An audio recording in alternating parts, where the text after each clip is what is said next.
avoir pu revoir justement les premiers malades qui avaient une mutation FOXG1. Et donc, j'ai vu l'évolution du concept jusqu'à effectivement ce qu'on va discuter tout à l'heure, c'est-à-dire les enfants qui sont autistes avec une mutation FOXG1. Donc, voilà d'où je viens en fait. Et je travaille à Necker. Alors, donc effectivement, en fait, vous aviez plein de questions un peu avec différentes thématiques. Et donc, Stéphanie les a classées, heureusement, par cadre de compétences. Et donc, on va commencer peut-être par la génétique. Et puis ensuite, on parlera des symptômes et des dernières questions qui sont sur les autres diapositives. Donc, Gaëtan, je te laisse répondre aux questions génétiques. Comme ça va être… Alors, du coup, moi, je peux répondre. Après, j'avais fait une petite présentation un peu générale. Je ne sais pas si vous voulez qu'on la fasse, mais peut-être c'est des choses que vous connaissez déjà bien, hein.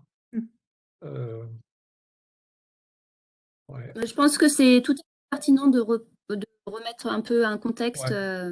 Alors peut-être je vais la faire, comme ça ce sera plus simple de répondre aux questions une fois qu'on l'aura fait, si vous êtes d'accord. Il y a quelques dias, il n'y en a pas beaucoup, hein. Si vous voulez, je vais partager du coup ce que j'ai fait tout à l'heure. C'est très simple, hein. C'est vraiment les informations de base. Vous voyez mon diaporama là, du coup? Oui, oui. Du coup, Oui, on voit. c'est un peu, voilà, je ne veux pas dire c'est un peu inhumain, mais c'est un peu basal, on va dire, hein. Je ne parle pas trop du côté patient, c'est vraiment le côté génétique, hein. Donc voilà. Donc là, je parlais un peu des variants pathogènes. C'est le terme qu'on utilise aujourd'hui souvent à la place de mutation, c'est un peu pareil, hein. Et puis un petit peu les bases des informations qu'on appelle le conseil génétique, c'est-à-dire du coup les informations qu'on peut donner aux familles, qu'on vous a peut-être donné à vous à ce moment-là. Voilà. Alors du coup, ce gène, comme vous le savez probablement, il est sur le chromosome 14, hein. Donc là, on a la liste des schémas des chromosomes, hein. Donc chaque chromosome contient beaucoup de gènes, évidemment. Donc sur le chromosome 14, il y a plein de gènes, dont le gène FOXG1. Il est impliqué dans plusieurs types de maladies, avec aussi un certain rapport un peu avec le type de mutation, on va voir. Donc ça, là je cite la grande série qui avait été publiée par beaucoup d'auteurs français sous la direction de Daniel Baye-Buisson. Donc là, vous voyez un peu c'est pour montrer un peu comment ça se présente. En fait, vous avez ce gène. Il faut que tu passes à la dia suivante, je pense, si tu peux. Parce qu'on est oui, c'est normalement. Là, vous voyez pas les dias qui avancent? En fait, on voit la première et en fait, non, on ne voit pas les dias qui avancent, non. Aïe, aïe, aïe. Si tu te mets en diaporama, peut-être, non? Je suis en diaporama, là. Là, vous voyez pas les diapos qui avancent? Non, on voit juste les diapos, mais pas en diaporama. Regardez ce que je peux faire. Et pourtant, on voit votre souris qui bouge. C'est bizarre, ouais. Je vais voir, parce que… share content, pourtant. Ah oui, peut-être là. Et là, c'est mieux? Oui. Voilà. Donc ça, c'est le schéma que j'ai pris dans l'article qui a été publié par Nadia Baye-Buisson et beaucoup d'autres collègues français, hein, qui résume bien un peu la situation. Là, on a ce gène. Vous voyez au-dessus, c'est le chromosome. C'est un tout petit bout du chromosome 14, hein, avec le gène FOXG1, qui a la particularité d'être très compact, puisqu'il n'y a ce qu'on appelle qu'un seul exon, il n'y a qu'une région codante, hein. Il y a des gènes qui ont qui sont coupés en plusieurs morceaux. Celui-là est petit et très compact. Et en dessous, vous avez le schéma de la protéine, hein. Donc, et la position des différentes des mutations, qu'on appelle maintenant plutôt des variants pathogènes, qui ont été rapportés dans cette étude-là, dans l'étude française, et puis certains qui étaient rapportés dans d'autres études avant. Alors, peut-être ça ne vous parle pas trop, mais ce que vous voyez, c'est que finalement, ces mutations, ces variants pathogènes, ils sont répartis un peu partout dans le gène. Donc, il y a une grande variété, hein, d'une famille à l'autre, ce n'est pas forcément les mêmes, c'est même souvent pas les mêmes, même si, comme le gène est petit, on finit par en avoir qui reviennent, hein. Et vous voyez deux grands types de variants. Ceux où il y a une petite étoile dans le nom, et ceux où il n'y en a pas, où il y a un code avec 3 lettres, avant le chiffre et après. Ça, c'est deux grands types de variants génétiques qui sont impliqués dans cette maladie. Donc, ceux qui ont la petite étoile, c'est des variants qui conduisent à une interruption prématurée de la protéine. Il y a ce qu'on appelle un codon stop. Dans le code génétique, il y a des lettres qui codent pour des protéines, pour des acides aminés. Et puis, au bout d'un moment, ça s'arrête. Quand ça doit s'arrêter, le code s'arrête. Dans beaucoup de maladies, comme c'est le cas là, quand il y a la petite étoile, eh bien, il y a un variant du code génétique qui fait que le code génétique s'interrompt avant la fin. Et donc, ça fait une protéine qui ne fonctionne pas. Et en général, elle est dégradée. La plupart du temps, elle est dégradée. Donc, il y a une copie du gène qui ne fonctionne pas. Comme il y a 2 chromosomes 14 chez tout le monde, là, en général, les patients ont une seule mutation. Ils ont une copie qui fonctionne et l'autre qui ne fonctionne pas. Je pense que ce ne serait pas possible de vivre avec les 2 copies qui ne fonctionnent pas. C'est un gène qui a un rôle trop important pour le développement cérébral. Donc, les patients, en général, ont une copie qui ne fonctionne pas. À côté, vous avez d'autres mutations qui n'ont pas la petite étoile, donc qui ont simplement des lettres avant le chiffre et des lettres après le chiffre.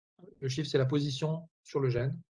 Et là, ça veut dire que ça change simplement, enfin simplement, ça a des conséquences évidemment puisque ça déclenche la maladie, mais il y a un acide aminé qui change, qui est changé en un autre acide aminé, dans une position où malheureusement, ça a des conséquences. Et ce gène-là est assez compact et il est assez, il y a beaucoup de positions qui sont importantes en fait. Ce n'est pas un gène où, disons, beaucoup de variations de ce gène ont des conséquences en fait. Donc ça, c'est un peu la base de la situation. Chez les patients, en général, on trouve une variation génétique pathologique sur une copie du gène et en général, elle n'est pas retrouvée dans la famille, elle n'est pas retrouvée chez les parents. Voilà un petit peu ce qu'on peut dire. C'est un peu la problématique. Je vais essayer de passer à la Je peux me suivante. permettre de rajouter quelque chose qui est important.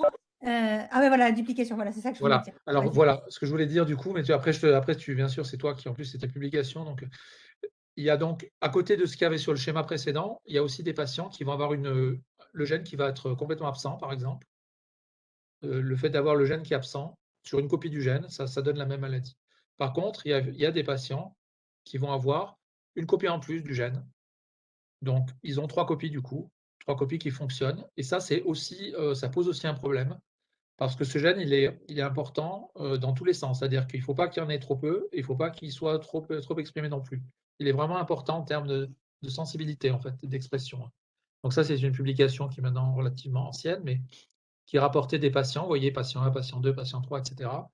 Et chaque fois qu'il y a une petite barre verte, c'est une copie en plus, ce qu'on appelle une duplication, qui comporte le gène. Vous voyez, FOXG1, il est complètement dans toutes ces duplications. Il est en haut, il est écrit FOXG1 avec la petite barre noire, il est présent partout. Mais il n'y a pas que lui qui est présent chez les patients. Chez certains patients, il y a d'autres gènes, mais c'est lui qui pose problème. C'est le fait d'avoir une copie en plus qui pose aussi problème. Alors, ce n'est pas tout à fait la même maladie, ça on en parlera peut-être tout à l'heure.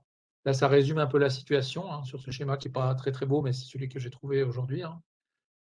On a donc la situation du milieu, c'est la situation normale. On a 2 copies qui fonctionnent. On n'a pas cette maladie. À droite, c'est lorsqu'on a une copie qui ne fonctionne pas, soit parce que le gène est complètement absent sur un chromosome, soit parce qu'il y a une mutation à un endroit qui a les conséquences qu'on a dit tout à l'heure, c'est-à-dire que la copie ne fonctionne pas. Et ça fait la maladie dont on a parlé tout à l'heure, avec l'épilepsie, le retard de développement, la microcéphalie, les mouvements normaux. Et puis, il y a des patients qui ont la copie en plus, qui eux ont une maladie qui ressemble un peu, mais qui a quand même des petites différences. Et en particulier, l'épilepsie quand même avait été décrite au départ comme étant un élément important. Donc, il y a des gènes comme ça. C'est le cas aussi pour le gène du syndrome de Rett, avec P2, où vraiment il y a une sensibilité du cerveau à la fois à la sous-expression, quand il y a une copie qui manque, mais également, il ne faut pas que le gène soit trop exprimé. Il y a d'autres gènes où ce n'est pas grave s'il est trop exprimé, mais ceux-là, ils sont vraiment effectivement importants pour le développement cérébral. Voilà pour la partie vraiment disons, données de base sur le côté génétique, sachant que, comme je l'ai dit, dans la quasi-totalité des cas, ces variants génétiques ou ces mutations, elles sont retrouvées chez le patient, mais elles ne sont pas dans la famille. La plupart du temps, elles ne sont pas dans la famille. C'est d'ailleurs, pour certains variants génétiques, c'est ce qui nous permet de conclure, quand ce sont des variants qui ne créent pas un stop dans la protéine, une interruption de la protéine, c'est important de vérifier qu'ils sont effectivement sont pas hérités. Alors, quelle information on peut donner aux familles? Je ne sais pas, vous me direz après ce qu'on vous a dit à vous, et si vous êtes d'accord ou pas avec ce que je vais dire, mais l'information qu'on donne en général dans ces cas-là, quand c'est ce qu'on appelle une mutation accidentelle ou une mutation de novo, c'est par rapport au risque, et pour d'autres enfants, effectivement, c'est que le risque n'est pas très élevé, mais il n'est pas complètement nul. Donc, je vais vous dire pourquoi, et vous me direz après votre expérience si vous en avez une. Et donc, cette question-là, finalement, on se la pose pour beaucoup de maladies dans lesquelles on a une mutation qui est ce qu'on appelle de novo, qui est, on va dire, accidentelle, qui n'est pas retrouvée au niveau du sang des prélèvements sanguins des parents. On a beaucoup de maladies du neurodéveloppement qui sont comme ça. C'est vrai pour le syndrome de Rett, c'est vrai pour plein d'autres. Et la question, parfois, c'est des parents qui veulent avoir un autre enfant et qui posent la question du risque. Et le risque n'est pas élevé, hein, ce n'est pas un risque de 50%, ce n'est pas un risque de 25%, c'est certainement moins, beaucoup moins.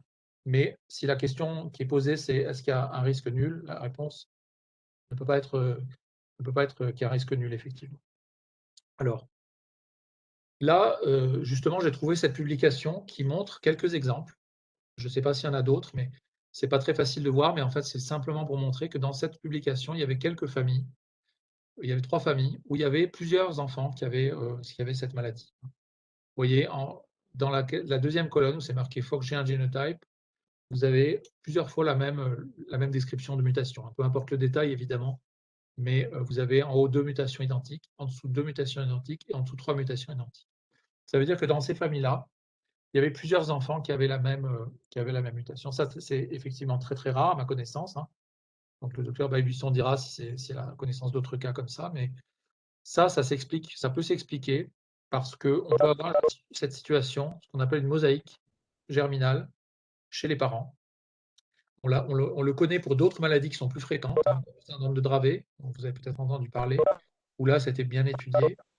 Mais ce qui peut se passer, c'est que ces mutations, elles se produisent forcément à un moment donné. Donc la plupart du temps, on pense qu'elles se produisent au moment de la fabrication des gamètes, donc de l'ovule du spermatozoïde, et ça donne naissance à un seul enfant avec la maladie. Les enfants qui sont nés avant ou ceux qui sont nés après n'ont pas la maladie. Les parents, bien sûr, ne sont pas porteurs lorsqu'on fait l'étude au niveau du prélèvement sanguin. Par contre, on ne peut pas exclure, en faisant une prise de sang, que la mutation se soit produite un peu plus tôt chez le parent, par exemple. Au lieu d'être dans une seule cellule germinale, ça peut être dans un petit pool de cellules. Là, vous voyez ce schéma à gauche. Selon la précocité de la mutation, eh bien, il peut y avoir une seule cellule ou plusieurs qui sont porteuses de la mutation. S'il y en a plusieurs, ça peut expliquer pourquoi une autre cellule avec la mutation, un ovule ou un spermatozoïde, peut être transmis à un autre enfant. Donc ça, évidemment, aujourd'hui, ça pose un problème dans la mesure où on ne peut pas le tester chez les parents, hein, puisqu'on ne le voit pas au niveau de la prise de sang, hein. Donc c'est quelque chose que l'on sait, puisqu'on l'a observé dans quelques rares cas pour Fox-G1, on l'a observé dans d'autres cas pour d'autres maladies avec des mutations de novo. Donc on le sait, on sait que ça existe. Et donc ça veut dire qu'on peut proposer éventuellement un diagnostic prénatal pour des grossesses suivantes, hein, par rapport à ce risque-là, qui est considéré peut-être 1-2%, qui n'est pas scientifiquement établi, hein, mais c'est à peu près le risque empirique qu'on peut calculer. Ce qui veut dire que les familles, peut-être ça a été votre cas pour certains d'entre vous, hein, mais peuvent demander un diagnostic prénatal pour cette maladie. Mais c'est vrai pour toutes les maladies pour lesquelles il y a une mutation retrouvée accidentellement chez le patient. Et puis donc ça, c'est effectivement ce qu'on peut faire, c'est le diagnostic prénatal, hein, c'est-à-dire pendant une grossesse, vérifier que le bébé n'est pas porteur de la même mutation que l'enfant qui était malade dans la famille. La plupart du temps, c'est négatif, évidemment, mais on peut imaginer que statistiquement, puisqu'on a observé quelques familles dans lesquelles ça se produisait, eh bien, on peut imaginer que ça pourrait se reproduire. Donc, voilà un petit peu ce que je voulais dire, probablement des choses que vous connaissez déjà, hein, et ça peut servir de base un peu pour la discussion. J'arrête du Oui, coup ma présentation. pour juste répondre, alors moi, je n'ai pas la connaissance de cas familiaux, mais des histoires de mosaïque germinale, je connais au moins une histoire de mosaïque germinale en France sur le syndrome Fox-G1. Donc, effectivement, je pense qu'il est recommandé de faire un diagnostic prénatal, même si effectivement le risque il est de 1 à 2%. Voilà, ça c'est les informations, on va dire, standards de base, hein, pas un peu déshumanisées, on va dire, mais bon, c'est un peu les informations qu'on fait passer lorsqu'on fait les consultations de conseil génétique au départ, pour que les personnes puissent être informées, on va dire. Et après, les discussions évidemment individuelles et personnelles de chaque famille, hein. Si je peux revenir sur ce que tu disais, il y a eu une grosse discussion sur le fait que est-ce que les enfants qui avaient une duplication FOXG1 ou duplication du chromosome 14 avaient réellement un syndrome FOXG1. Ça a été un vrai débat parce qu'en fait, ces enfants-là ne se présentent pas exactement de la même manière. C'est plutôt des enfants qui ont des encéphalopathies épileptiques et peu de mouvements anormaux. Et lors de la dernière réunion qu'on a eue avec la Fondation FOXG1 internationale, on a convenu qu'ils étaient dans la même entité. Maintenant, voilà, c'est vrai qu'on les reconnaît pas de la même manière, mais ils sont beaucoup, beaucoup, beaucoup plus rares que les syndromes FOXG1, comme les délétions, les syndromes FOXG1, on dirait authentiques. Et puis l'autre chose, c'est que je ne sais pas si finalement, quand il y a une duplication de la région 14, il y a réellement un excès de FOXG1. Il y a une duplication du gène, mais je ne sais pas s'il y a plus de protéines. Mais ça, on ne le sait pas vraiment en fait, hein. Enfin, bon, à la fin, ça ne donne pas exactement le même tableau clinique. Oui. On a plusieurs gènes comme ça qui sont sensibles à ce qu'on appelle le dosage génique, c'est-à-dire la quantité. Il y a effectivement le MECP2 et puis il y a aussi FMR1, le gène du syndrome de l'X fragile, c'est un peu pareil. Ouais. Qui donne des syndromes différents quand c'est une duplication. Effectivement, dans tous ces cas-là. Et pour aller dans la suite donc de la. Je me permets d'intervenir. Oui, allez-y. Oui. Excusez-moi. C'est vrai qu'au niveau de l'association, on a connaissance de plus en plus de familles dont alors je ne sais pas s'ils ont une duplication ou pas, parce que ce n'est pas vraiment des éléments qu'on partage, mais en tout cas, il y a de plus en plus d'enfants qui ont une forme en effet moins sévère de FOXG1.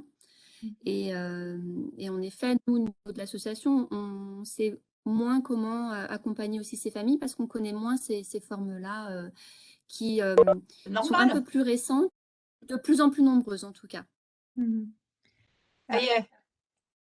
Je ne sais pas qui parle, mais je peux répondre. On en a un peu discuté, Stéphanie, quand on a préparé cette réunion, et ça fait partie des questions qui ont été posées par les familles. En effet, avec l'essor du séquençage à haut débit, en fait, on voit, donc séquençage à haut débit, c'est l'exome ou les études de panel, on a de plus en plus de diagnostics de syndrome FOXG1 avec des malades qui ne ressemblent pas au syndrome de FOXG1 authentique. C'est quelque chose qui a déjà été vu aux États-Unis parce qu'ils ont eu un essor de l'exome plus rapide que le nôtre.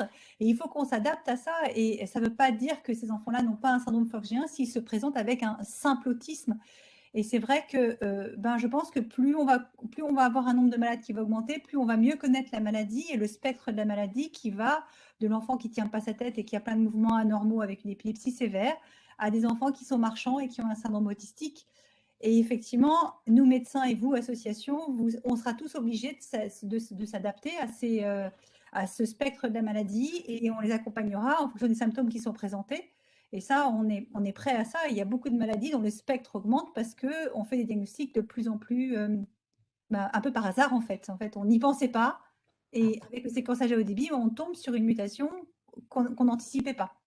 Ça n'empêche pas que l'enfant a la maladie et qu'il va falloir qu'on le prenne en charge et qu'il s'intègre dans l'entité syndrome FOXG1. Je pense que c'est pas parce qu'il est autiste qu'il n'a pas un syndrome FOXG1.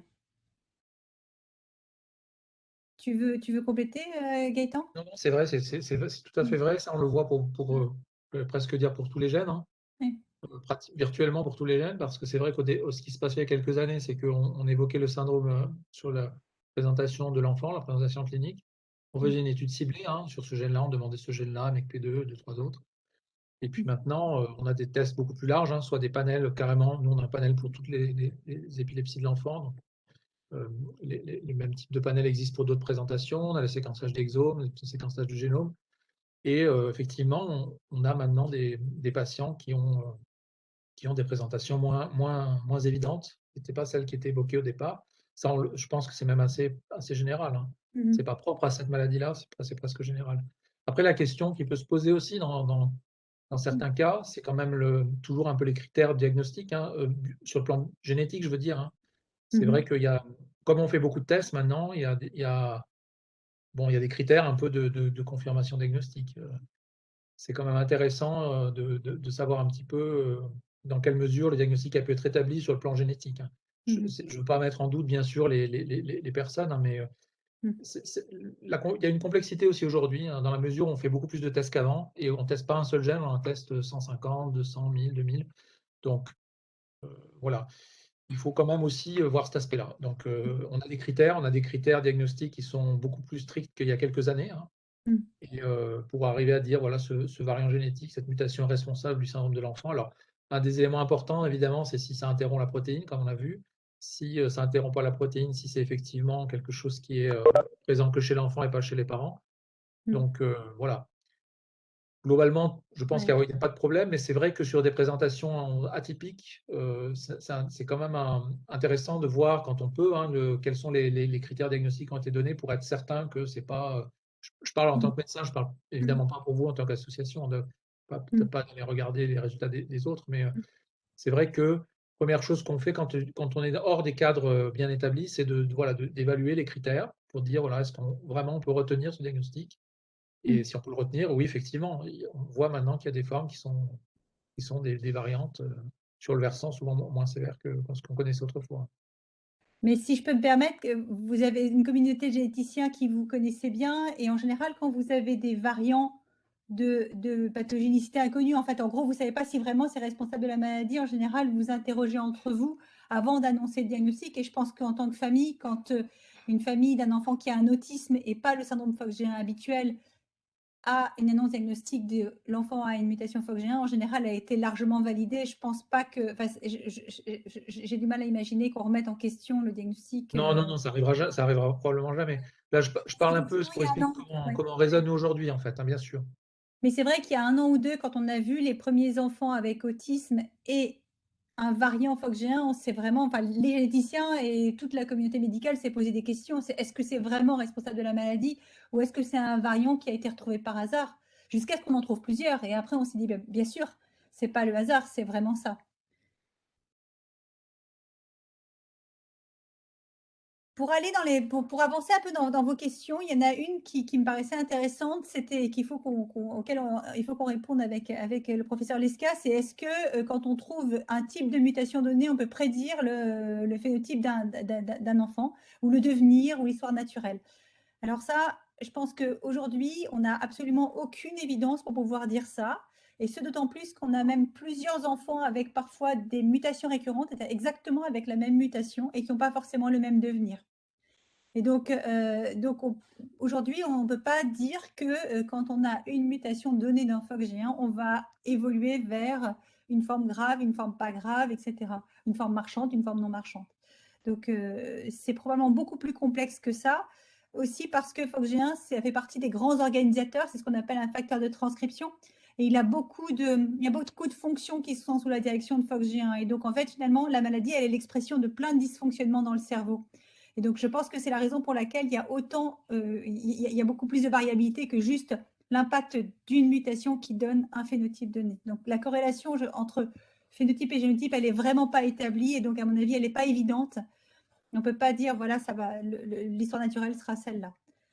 En revanche, ce qui était démontré, c'est que quand il y avait des grandes délétions, tu me corriges, Gaëtan, si je ne dis pas de bêtises, mais quand il y avait des grandes délétions 14q, c'est-à-dire des délétions qui emportaient FOXG1 et un peu plus, eh ben, c'était des mutations qui étaient souvent plus sévères qu'une mutation qui touchait le gène lui-même. Dans les deux cas, c'est un syndrome FOXG1.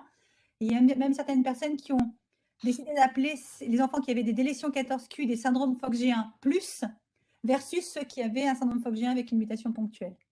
Donc, c'est la seule corrélation qui a été décrite dans la littérature et dans notre expérience.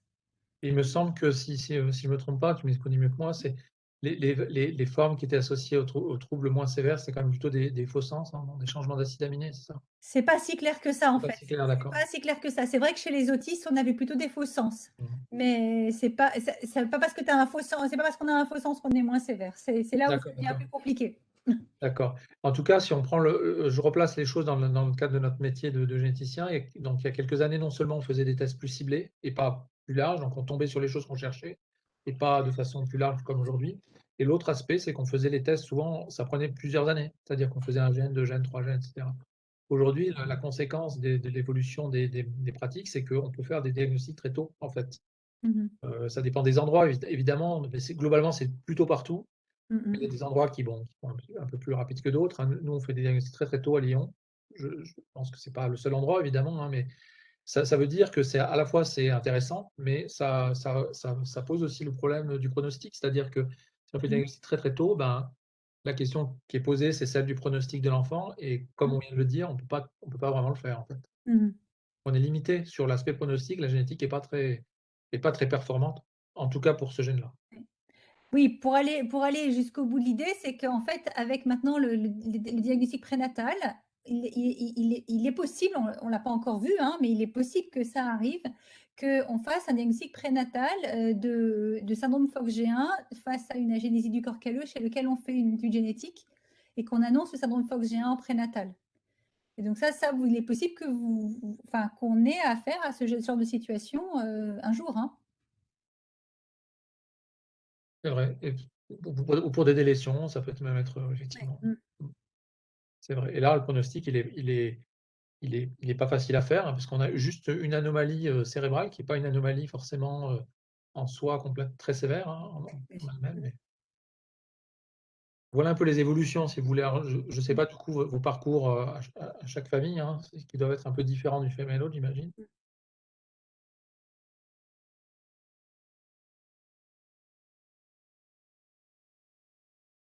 Je remets le diaporama peut-être? Oui. Oui, si vous n'avez pas de questions et que vous voulez passer à la suite, c'est Sur ce que j'ai dit, est-ce qu'il y a des gens qui sont pas d'accord, qui ont une expérience différente de ce que j'ai dit, qui ont des commentaires? N'hésitez pas, hein, si vous Mmh. nous, c'est des informations qu'on donne en général. Après, voilà, je sais pas comment elles sont perçues, si vous avez eu des expériences différentes, si on vous a donné ce genre d'informations, si on vous les a pas données. Mmh. Si vous souhaitez pas prendre la parole, en public, à haute voix, n'hésitez pas à poser vos questions aussi dans le chat, hein, je les relayerai. Alors pour aller dans la suite des questions, est-ce qu'il y a une base de données avec toutes les mutations et les évolutions correspondantes des enfants? Alors aujourd'hui, et ben, une base de données de toutes les mutations, je pense que les généticiens, vous êtes censés remplir une base de données pour la plupart des mutations que vous identifiez. Mais précisément une base de données sur les mutations FOXG1 et les évolutions, en France, ça n'est pas disponible. Et c'est un peu c'est ce que la Fondation FOXG1 essaye de développer. Alors aujourd'hui, en fait, j'ai demandé à Ellie Brimble de m'envoyer un diaporama qu'elle n'a pas eu le temps de m'envoyer, mais je pourrais vous le diffuser éventuellement lors d'un prochain webinaire parce qu'elle vient de m'envoyer un mail en me disant qu'elle préparait les diapos. Mais globalement, en gros, l'idée, c'est que dans la plupart des maladies, c'est un peu ce que tout le monde recherche, c'est-à-dire d'avoir une photographie de l'histoire naturelle de la maladie, c'est-à-dire dire, voilà, on a un enfant qui a ce type de mutation, il est né comme ça, il a grandi comme ça, il évolue comme ça à l'instant T. Ça, c'est quelque chose qui, évidemment, est tout ce qu'on voudrait avoir en tant que médecin et en tant que patient. Seulement, c'est quelque chose qui est extrêmement difficile à organiser et surtout dans les maladies rares, il faut organiser ça à l'échelle internationale pour avoir beaucoup, beaucoup de patients, si on tient compte en plus de la variabilité des patients. Donc, en fait, c'est ce que la Fondation FOXG1 essaye de faire aujourd'hui pour, un, avoir une photographie de l'histoire naturelle et deux, pour avoir des paramètres pour pouvoir savoir qu'est-ce qu'on va améliorer par un traitement si toutefois un traitement apparaît. Et donc, c'est quelque chose qui est en train de se mettre en place et il faut qu'on se mobilise pour le faire. Et probablement, les familles seront plus mobilisées que les médecins compte tenu des questions et du détail des questions qui sont demandées. Alors, aujourd'hui, il n'y a rien, mais à moyen terme, il y aura quelque chose avec évidemment toute une problématique de traduction qu'il faut qu'on arrive à adresser. Donc, c'est quelque chose qui est en cours là. Hein. Alors, au Oui, niveau on génétique, si pas, je complète ce que tu as dit, excuse-moi. Au niveau génétique, en fait, il n'y a pas vraiment de règles. Mmh. Certains laboratoires vont mettre les données dans une base qui s'appelle ClinVar, qui est une base américaine, internationale du coup, dans lequel on peut avoir des informations, c'est des informations vraiment génétiques, hein, donc pas beaucoup de détails sur la clinique. D'ailleurs, c'est souhaitable puisque c'est complètement anonyme et c'est des données qui sont publiques. Donc, évidemment, on ne donne pas de nom, pas d'identifiant, rien qui puisse permettre de reconnaître le patient. Mais c'est intéressant pour nous parce que ça permet d'identifier les variants déjà rapportés dans d'autres familles. C'est une aide au diagnostic, hein, dans les cas où on a des variants qui ne sont pas connus. Ça permet mais évidemment, ces données étant publiques, elles peuvent être utilisées par la fondation, par d'autres organismes pour de la recherche ou pour des bases de recensement de patients, effectivement. Oui, c'est surtout très précieux parce que quand on sait qu'il y a une mutation qui a déjà été référencée, quand on la retrouve, on ne se pose plus les mêmes questions sur est-ce que c'est responsable de la maladie ou pas, puisqu'on se dit il y a déjà un autre patient qui a une mutation identique. Donc c'est très précieux pour les généticiens d'avoir ce genre de données. Effectivement, c'est des données qui ne sont pas corrélées au phénotype, c'est juste des données de génétique. Hein. Alors, l'autre question, c'est... Oui, excusez-moi, docteur Babuisson. Docteur Lesca, donc il y a une maman qui m'a posé une question. Ma fille a une grosse duplication, 14q 11.2, 14q 21.2. Elle demande si vous savez s'il y a d'autres gènes pathogènes dans cette duplication. Alors, en fait, c'est dur de répondre, ça dépend de la taille. En fait, pas forcément. parce qu'en soi, d'avoir la duplication, ça crée déjà quand même ces problèmes de neurodéveloppement. Après, si elle est très grande, il faut regarder au cas par cas. Si elle est vraiment très grande, c'est possible que d'autres gènes jouent un rôle, soit important, soit un rôle mineur, mais pas forcément en fait. Ça, il faudrait vraiment voir la taille de la duplication, pardon.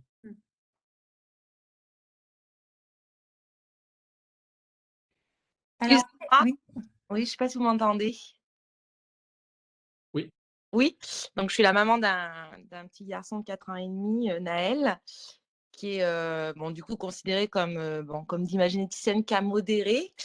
Et ma question, c'était par rapport au compte-rendu génétique avec tous ces chiffres et ces numéros sur le chromosome 14. À qui peut-on demander? En fait, j'aimerais moi savoir où est situé dans le gène, parce qu'il a une mutation faux sens, mon fils. En fait, je voulais savoir si on pouvait demander à quelqu'un où c'est situé sur le gène ANEL, en fait, le problème. Oui, je pense que ça doit être marqué sur. On vous a donné le compte rendu de Oui, l'analyse? c'est le compte rendu. Donc ça doit être, je pense que c'est marqué dessus.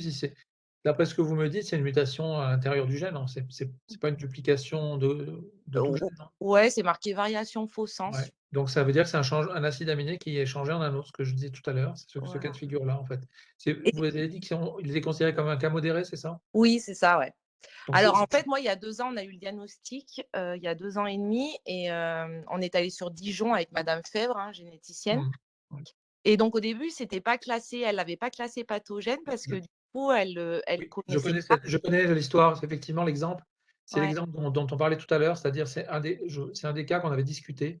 voilà. Je crois que c'est la première fois qu'on avait une forme comme ça. Oui, Et au départ, il y avait eu le doute et puis il y avait eu une discussion voilà. effectivement, voilà, donc c'est effectivement, je me rappelle bien je connaissais pas le nom de votre enfant, mais je me rappelle de la discussion effectivement. Voilà, du coup, après, elle est allée chercher à l'international et effectivement, Ouais. comme il y avait des cas modérés, elle a considéré ça pathogène, ce qui nous a au moins, parce qu'en fait, on a eu un deuxième enfant et c'est ce que vous parliez tout à l'heure, on a fait la myosynthèse et du coup, on a pu avoir ce conseil génétique. Voilà, mais c'était pour savoir un peu plus sur tous ces chiffres-là, un petit peu Oui. Et savoir. ben, dans votre cas, puisque je me rappelle un peu Ouais, du dossier, effectivement, c'est juste si vous voulez, les protéines sont fabriquées par des acides aminés, hein, ouais, qui jouent un rôle surtout une protéine comme FOXG1, qui est une protéine très compacte où chaque position joue un rôle important. Dès qu'il y a un changement, quasiment, ça pose un problème, hein. Donc, oui, il suffit qu'une lettre change et ça peut poser un problème. Alors, selon la position, visiblement, hein, mais mmh, d'après ce que disait le professeur Baye-Buisson, ce n'est pas aussi clair que ça statistiquement, mais il y a des positions qui doivent être plus nécessaires que d'autres, plus vitales que d'autres, hein. Donc, et là, mmh, effectivement, c'est vraiment l'exemple dont on parlait tout à l'heure, hein. mmh. Et après, Madame Bailly a dit que le faux sens, il pouvait avoir aussi des cas sévères, il n'y a pas de règle en fait. Mais moi, je pensais que par rapport au non-sens, par exemple, le faux sens était plus léger. Alors, j'ai peut-être pas les bons termes, je m'excuse. En fait, ce qu'il y a, c'est qu'il doit y avoir ce que disait le docteur Baye-Buisson, on doit pouvoir, dans quelques années, peut-être avoir une cartographie des gènes, hein. C'est-à-dire là, on aura peut-être une connaissance de variants de presque toutes les positions avec la variabilité clinique. Il doit y avoir quand même des variants qui sont associés globalement à des formes moins sévères, Mmh, d'autres à des formes plus sévères. C'est peut-être pas aussi évident et peut-être qu'on n'a pas non plus le nombre de patients suffisant pour le dire, hein. Mais c'est ouais, pas impossible qu'il y ait quand même un peu ce rapport-là, pour certaines positions en tout cas, hein. mmh. Et là, on a fait partie aussi au niveau de l'international d'une étude justement pour recentrer toutes ces bases de données. Nous, on a envoyé tous nos comptes rendus. Alors, je ne sais pas s'il y a un lien avec la France. Oui, Stéphanie, elle c'est s'est ce que peut-être. je vous disais, c'est Si, qu'aujourd'hui, si, ils en c'est sont le. pas, voilà. Mm. Leur problème aujourd'hui, c'est de pouvoir les traduire parce Ah que c'est oui, extrêmement exhaustif, ce qu'ils demandent. Et donc aujourd'hui, il faut trouver un moyen, il faut trouver un moyen pour traduire tous ces comptes rendus. Donc d'accord. évidemment, il y a un lien avec la France, mais le problème, c'est que pour l'instant, pour avoir un retour, il faut qu'il y ait un moyen de tout traduire, ce qui est compliqué. D'accord, ok. Super. Je vois qu'il y a une autre question dans le chat, hein, sur une autre variation génétique. Effectivement, c'est l'autre exemple de variation génétique. Là, ce qui a été mis là, donc petit point, petit p, point, etc., c'est le codage au niveau de la protéine, les conséquences de la protéine qu'on déduit. Nous, ce qu'on séquence, c'est l'ADN. Et ensuite, comme le code génétique est assez simple, hein, donc il y a des lettres de l'ADN qui codent pour des acides aminés. C'est un code qui est universel, hein. on peut le déduire. On n'a pas forcément fait une étude des protéines chez tout le monde, on le fait même rarement en fait. Mais le code génétique permet de déduire. Là, c'est la conséquence au niveau de la protéine. Ça veut dire que dans votre résultat, il devait y avoir un chiffre qui sera porté au chromosome et ensuite au gène, proprement dit. Et la conséquence sur la protéine qu'on voit là, c'est qu'à un endroit, la position 131, l'acide aminé 131, normalement, il y a un acide aminé qui s'appelle une glycine, qui, à cet endroit-là, est transformé non seulement en un autre qui s'appelle une lysine, mais en plus, ça décale. C'est-à-dire qu'il devait y avoir je sais pas, soit un acide aminé, une lettre du code génétique ou plusieurs qui ont disparu, soit une lettre ou plusieurs qui se sont insérées en plus. Mais il y a un décalage qui se produit. Le décalage, c'est ce qui est représenté par la lettre FS, qui veut dire frame shift, ça veut dire décalage du cadre de lecture. Donc on n'est plus dans le cadre. Et quand ça se décale, au bout d'un moment, il y a ce qu'on appelle un signal stop qui apparaît. Voilà, vous l'avez mis là. Donc c'est effectivement, ça veut dire que là, on va avoir donc 2 lettres du code génétique dans la position 391 à 393, 3 pardon, qui vont sauter, 391, 392, 393 qui vont sauter, et qui vont être remplacés par 2 autres qui sont A et A. A et A, ce n'est pas 3, donc c'est que 2, et donc ça décale le code génétique. Et donc apparaît au bout d'un moment, et là c'est plutôt pas tout de suite d'ailleurs, un signal stop, qui fait que la protéine va s'arrêter trop tôt. Et en pratique, au niveau cellulaire, ce qui se passe, c'est quand ça s'arrête trop tôt, c'est que la cellule reconnaît cette protéine comme anormale et va la dégrader. Voilà, c'est l'autre exemple de mutation effectivement qu'on trouve chez les patients. Il y avait les faux sens qu'on a vu tout à l'heure, chez Naël, je crois. Et puis là, donc cette mutation qui va décaler le cadre de lecture. On voit ces 2 exemples-là. Bonsoir, Charline Compat, je suis la maman de Gauthier qui a 3 ans. Je vais juste faire part de notre expérience. Nous, on a reçu le diagnostic de Gauthier par le docteur Lesca, parce qu'on habite à Lyon. Et c'est vrai que sur le coup, il y a beaucoup de choses emmagasinées. Enfin voilà, on est un peu perdu, on ne pense pas à poser toutes ces questions. Et pour nous, on a repris rendez-vous avec le docteur Lesca, je pense à peu près 8 mois plus tard après le diagnostic. Avec nos questions, on a listé nos questions et ça nous a vraiment beaucoup aidé parce que du coup, on a pu passer 1 heure ou une demi-heure avec le docteur Lesca et vraiment parler du cas de notre fils. Et du coup, moi, je vous invite et je vous conseille à le faire auprès de vos généticiens parce que c'était vraiment un moment important pour nous. Et en même temps, fait dans le calme avec un professionnel, spécialiste et vraiment, c'était très intéressant. Le cas, c'est souvent effectivement maintenant, comme on l'a dit, on fait les diagnostics de plus en plus tôt, surtout chez les bébés. On fait des diagnostics des fois maintenant en quelques jours. Donc, c'est peut-être pas l'expérience que vous avez, mais on arrive maintenant à ce genre de situation-là, où effectivement, quand moi, l'expérience que j'ai sur le diagnostic très précoce, donc chez votre fille, c'était déjà assez tôt, mais on arrive maintenant à les faire des fois très très tôt, des fois quelques jours de vie. C'est que c'est un moment difficile, effectivement, pour discuter de ces informations génétiques. C'est vraiment pas le bon moment, en fait, on va dire. Alors, on est obligé de le dire parce que, ma foi, c'est le résultat, donc il faut bien en parler. Mais souvent, ce n'est pas le moment, il y a d'autres problèmes à ce moment-là. Donc, il faut accuser le coût du diagnostic, voir comment l'enfant souvent est hospitalisé, donc il peut faire des crises d'épilepsie. Mais ces questions-là, souvent, on a besoin de les discuter après, on va dire, un peu à distance. C'est assez général, comme plus on fait les diagnostics précocement, plus on les fait dans une situation un peu d'urgence, et plus il faut prendre le temps, au contraire, après, je pense, de reposer un peu les choses. C'est logique que ce soit. Et moi, l'expérience que j'ai, du coup, je vous la livre, mais c'est que quand on fait maintenant les diagnostics très très tôt, ça arrive qu'on le fasse chez des bébés qui convulsent dans les premiers jours de vie, sur des maladies qui sont parfois pas des maladies faciles. C'est pas très simple pour nous parce que on donne des informations et évidemment, c'est ni le bon moment, ni très agréable pour personne. Donc, voilà, mais bon, ça fait partie aussi, dans certains cas, pour certaines formes d'épilepsie, le fait de donner un diagnostic précocement, ça répond à la question de la maladie. Ça permet aussi parfois d'adapter un peu le traitement anti-épileptique, mais c'est vrai que ça change un peu, ça change aussi sur ce plan nanopratique, en fait. Et c'est vrai quand le diagnostic est fait trop tôt, il peut y avoir une sidération de la famille, ce qui est normal, et même des collègues, des collègues neuropédiatres qui ne sont pas là pour ce genre de discussion à ce moment-là. Ils ont l'enfant dans leur service, parfois en réanimation, parfois en soins intensifs. Donc il y a ce diagnostic. Parfois on ne s'attend pas à ce type de diagnostic-là non plus. Personne ne s'y attend forcément. Donc, mais c'est vrai que pour prendre un moment après pour reposer des questions un peu à distance, débriefer sur certains aspects, reposer des questions, je pense que c'est bénéfique et ce n'est pas forcément nécessaire de toujours le faire à chaud. parce qu'il y a d'autres questions qui se posent, hein. C'est un petit peu mon expérience, effectivement, aussi, qui va dans le sens de ce que vous avez dit.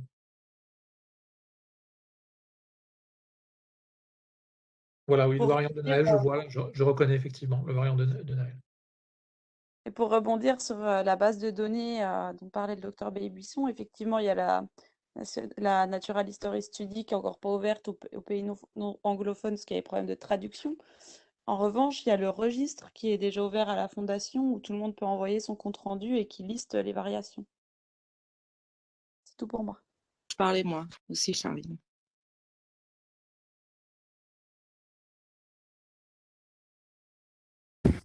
Nous, bonsoir, sur l'aspect diagnostic, on est suivi à Montpellier, on a plutôt eu l'impression que d'un point de vue que ce soit génétique ou neuropédiatre, les gens avaient peur de s'engager sur justement l'avenir de notre fils. Et du coup, c'était plus, il a FOXG1, voilà, on le sait, et du coup, on va suivre ce qu'il va faire, mais sans tout le détail qui a été donné juste avant sur qu'est-ce qui se passe avec le gène, si peut-être ça peut être sévère parce que c'est Madame, pardon, j'ai perdu votre prénom, Bailly-Buisson qui avait dit que peut-être on peut voir un effet si on emportait beaucoup du gène au passage ou des choses comme ça. Tout ce détail-là, c'est vrai qu'au diagnostic, on ne l'a pas forcément eu. Alors peut-être par manque de connaissances ou peut-être par peur de s'avancer, mais du coup c'était délicat ça au niveau du diagnostic. On est resté un peu sur notre fait, on va dire. Si je peux me permettre, l'annonce diagnostique, c'est un moment extrêmement délicat pour les parents et pour les soignants, et surtout quand les enfants sont tout petits, parce que les parents attendent qu'on leur dise tout ce qui va se passer, racontent l'histoire de leur enfant et toutes les complications et le pourcentage de complications. Et c'est quelque chose pour lequel on est vraiment incapable de le faire. C'est pas par méconnaissance, c'est-à-dire qu'on sait bien que ça ne sert absolument à rien d'expliquer tout ce qui va se passer dans la vie d'un enfant, entre ce qui va se passer et ce qui ne va pas se passer. En fait, ça n'a pas beaucoup de sens. Et moi, j'avais un patron qui disait que, en gros, à l'annonce diagnostique, les parents ils retiennent 3 informations et il vaut mieux revenir plusieurs fois avec 3 informations plutôt que de donner 10 informations qui vont tout oublier.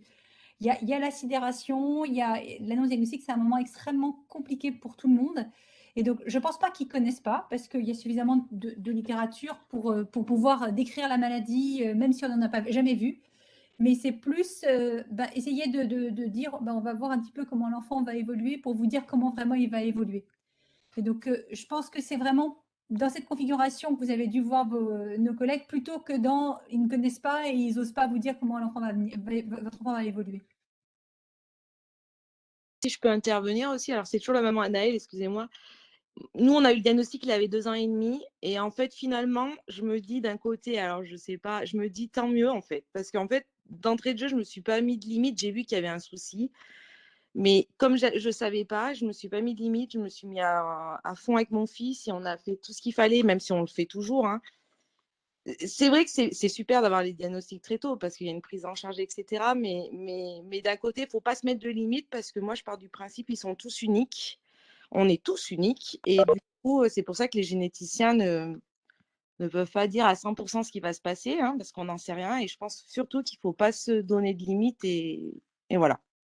Ce que vous dites, c'est vrai, mais souvent, quand même, chez les patients, on est quand même inquiété plus tôt, en fait. C'est ça. Le problème, c'est que dans votre cas, effectivement, c'est une forme moins Ouais. évidente au départ, mais souvent, on ne se pose pas la question d'attendre, en fait, parce que les enfants ont vraiment des problèmes et donc il y a vraiment une question diagnostique, mais ça dépend effectivement de la situation de l'enfant, hein. On a une question dans le chat du docteur Fabienne Duplay qui demande sur quels critères cliniques en néonate vous faites une recherche de cette mutation. Une question Pour moi ou pour toi? On répondra peut-être pas pareil. Vas-y, commence à répondre après. Bon, moi, très sincèrement, je suis pas très fan des diagnostics précoces, surtout pour les maladies qui sont pas curables. Je pense qu'effectivement, il y a un moment dans la vie d'un enfant ou des parents, on a besoin de mettre un nom sur la maladie et c'est le moment de faire les études génétiques. Mais quand un enfant va très mal en néonate, je me dis, bon, bah voilà, évidemment, ça, on est dans une situation de péril vital, mais je ne me jette pas sur le diagnostic génétique à ce moment-là. Après, oui, vous avez un enfant qui a une dystonie sévère ou une hypotonie majeure, une agénésie du corps calleux et qui a du mal à déglutir, et ben là, vous vous dites, ah bah oui, mais ça sent quand même la maladie génétique. Et là, vous allez faire un panel, ou en tout cas une étude génétique très large, et potentiellement, vous pouvez tomber sur une mutation FOXG1. Et je trouve que le bénéfice en néonat, il est extrêmement faible de faire un diagnostic sitôt. En dehors voilà, vraiment, comme disait maman de Naël, faire perdre beaucoup d'espoir aux parents. Je ne vois pas vraiment le bénéfice de faire des diagnostics en néonat, moi. Mais ça, c'est un point de vue de neuropédiatre. Hein. Après, mon expérience à moi, elle est vraiment plutôt sur la porte d'entrée épilepsie, hein, où il y a ces questions de quel traitement, enfin, nos collègues, hein, qui sont tes collègues aussi, qui sont neuropédiatres, hein, qui posent ces questions d'éventuellement l'adaptation du traitement. Donc, c'est vraiment, nous, on travaille vraiment plutôt sur cette porte d'entrée-là. Donc, la question, c'est souvent la question de l'épilepsie au départ. Mais c'est vrai qu'il y a cette tendance quand même à faire les tests maintenant de plus en plus tôt quand il y a des enfants qui sont en RR. Avec l'apprentissage, hein, de tout le monde, c'est-à-dire qu'en fait, effectivement, c'est pas évident pour les soignants, c'est pas évident pour les généticiens au départ, parce qu'on n'a pas les. Pendant très longtemps, on nous disait, mais vous rendez les résultats trop lentement, etc. Donc maintenant, s'adapter, on va dire, dans certains centres, à pouvoir les rendre vite. Donc, mais une fois qu'on les rend vite, il faut que tout le monde s'adapte à ce qu'on les rende vite. C'est-à-dire que c'est vrai qu'on arrive des fois à rendre des résultats en quelques jours, et du coup, même les personnes qui ont demandé l'analyse ne s'attendaient pas à ce qu'on les rende aussi vite. Donc, après, c'est une question d'adaptation, je pense, effectivement, mais s'il n'y a pas de. Ça dépend du contexte. Quand les enfants ont vraiment beaucoup de crises d'épilepsie, que là, il y a vraiment une angoisse, un questionnement des parents, des soignants, ça peut être le bon moment. Après, ça dépend des cas. Mais je pense que ça évolue aussi un petit peu, en fait, hein, quand même. Ça évolue quand même. Ce qui était très limitant jusqu'à présent, c'était plutôt l'inverse. C'était plutôt les labos qui mettaient beaucoup de temps à rendre. Hein. Des fois, c'était 6 mois, des fois, c'était maintenant. Donc, ça avance quand même dans l'autre sens, on va dire. Alors, je vois qu'il y a d'autres questions sur la génétique. Là, il y a la question avec la longue formule chromosomique, là, où c'est marqué ARR 14 quelque chose. Là, il me manque un chiffre, en fait, après la parenthèse, avant le DN, il me manque un chiffre. C'est soit x1 ou x3. Sans ça, je ne peux pas comprendre si c'est une délétion ou si c'est une duplication. C'est la Madame Estival. Donc ça, cette formule, c'est une anomalie au niveau du chromosome, c'est-à-dire c'est pas seulement le gène, c'est la région du gène. Donc c'est soit un allèle qui manque. Bon, on vous a dit que c'est une délétion, donc ça veut dire que c'est pas dans la formule, il manque quelque chose. Et si on vous a dit que c'est une délétion, ça veut dire qu'en effet, c'est une délétion du gène FOXG1, probablement plus que le gène, hein, parce qu'il est tout petit. Donc là, je vois sur l'intervalle qui est noté, il y a certainement autre chose, mais c'est ce gène-là qui doit vraiment jouer le rôle majeur dans la maladie. Et DN, ça veut dire de nouveau, c'est ce qu'on disait tout à l'heure, ça veut dire que les pas retrouvés chez les parents. Donc c'est typiquement ce qu'on disait tout à l'heure, mais ce n'est pas une variation dans le gène, une petite variation d'une base ou de quelques bases, c'est vraiment plus large. Sur la question d'après, y a-t-il un risque de transmission génétique? Donc ça, c'est ce qu'on a dit normalement, les frères et sœurs. Les frères et sœurs, c'est clair, s'ils vont bien, s'ils n'ont pas la maladie, et en général, quand on a la maladie, ça se voit, ils ne sont pas porteurs. Donc ça, sur les frères et sœurs qui vont bien, qui sont normaux, il n'y a aucun risque de transmission. Ça, il n'y a pas de problème là-dessus. Le seul risque qu'il peut y avoir, on ne peut pas exclure, et qui peut arriver rarement, c'est ce qu'on disait tout à l'heure, c'est des parents qui ont un autre enfant ultérieur, pas un enfant qui va déjà bien, mais un enfant futur qui peut avoir la maladie. Et ceux qui vont bien, il n'y a pas de problème pour eux. Donc la question d'après, question sur un diagnostic qui a été fait plus tard, vers 7 ans, c'était le cas autrefois, effectivement, on faisait des diagnostics beaucoup plus tard. Voilà, ça permet de rassurer les enfants. C'est vrai que sur le plan génétique, finalement, on peut se demander, voilà, bon, ça permet de connaître la maladie, de mettre un nom sur la maladie, mais souvent quand on fait les diagnostics tôt, ou pas tôt, nous, en tant que généticien, on va dire, on est content quand on fait le diagnostic, hein, c'est notre travail, on fait un diagnostic. Donc moi, j'ai l'habitude maintenant de me méfier de ça, c'est-à-dire qu'on fait un diagnostic, on est content. Quand on va voir la famille, on a fait notre travail. Bon, il n'y a pas forcément de quoi être très content parce que ce n'est pas une très bonne nouvelle, hein, qu'on donne à la famille.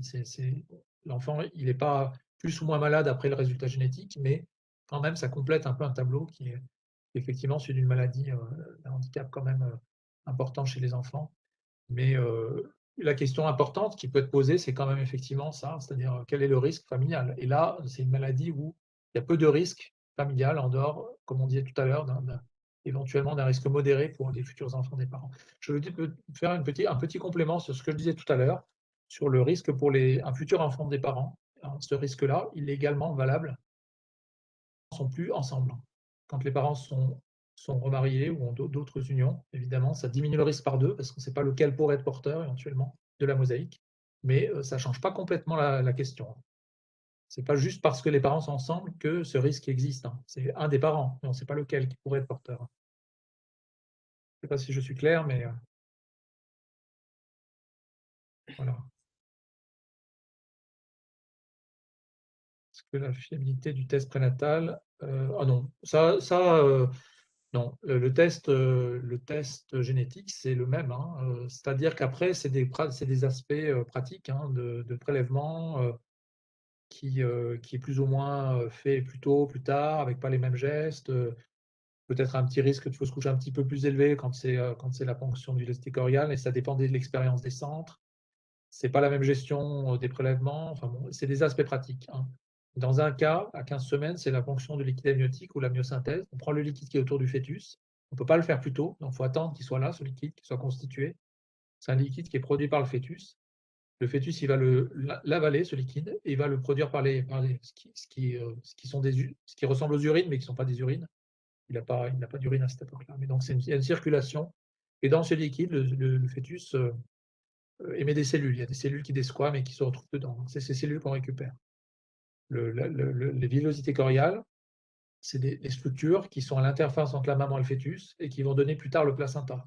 Donc ça, c'est un autre tissu et qui peut être prélevé un peu plus tôt, mais qui nécessite plus de gestion pratique puisqu'on doit séparer le versant fœtal et le versant maternel, hein, pour séquencer les cellules du fœtus, pas ceux de la maman. Donc voilà, c'est des aspects techniques. Pour ces mutations de FOXG1, ça ne change rien. C'est la même chose. Au niveau du test, c'est la même chose. Pour les anomalies chromosomiques, ça peut changer un peu, mais pour le FOXG1, ça ne change pas grand-chose.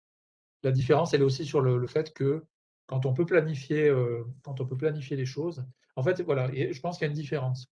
Dans la pratique, ce ne sont pas tout à fait les mêmes gestes. Dans notre expérience à nous, mais ce n'est pas forcément vrai partout, ce n'est pas forcément partagé par tout le monde. La ponction de liquide amniotique, on l'a fait plus tard, mais elle est un petit peu plus simple techniquement quand même. C'est quelque chose qui est un petit peu plus simple.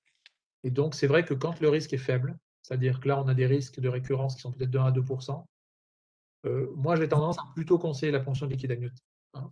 Tout le monde ne fait pas comme ça. Parce que du coup, c'est un geste un peu plus facile, un peu plus simple, et on a directement le tissu fœtal. Mais dans d'autres centres, on peut faire la ponction de villosité choriale.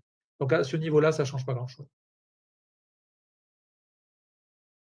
Je vous propose qu'on continue sur les questions du PowerPoint, parce que je vois que l'heure tourne un petit peu et je ne voudrais pas vous faire finir trop tard.